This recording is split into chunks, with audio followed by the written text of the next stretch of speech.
Sigurado magniningning ang inyong mga mata sa mga nakadisplay sa isang Christmas pasyalan sa Cabuyao, Laguna. Yan ang kwentong kalye ni JM Encinas. JM?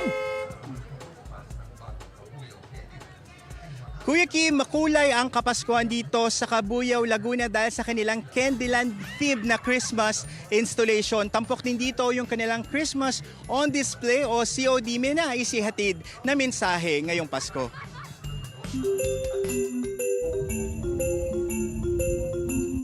Makukulay na Christmas installation gaya na naglalaki ang candies, chocolates, gingerbread man, lollipops, at Christmas tree na walang kasing tamis.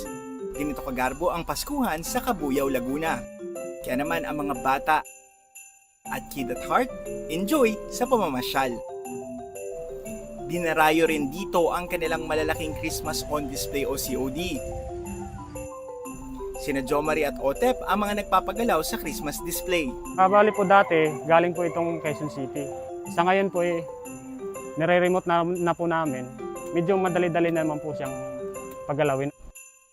Isa itong theatrical show kung saan tampok ang mga kwentong nagbibigay inspirasyon sa diwa ng Pasko. Imbis na mga tao ang gumaganap, mga electric doll character ang bumibida. Ito kasi pinapagalaw ng electronics. Kaya time to time check up namin yan para hindi magkaroon ng aberya sa show. Bukod sa mga kulay na Christmas display, patok din dito ang kanilang Fiesta Carnival at Food Park. Talaga namang ramdam na ang nalalapit na Kapaskuhan, kaya huwag makalimot na magsaya at ipagdiwang ang tunay nitong diwa.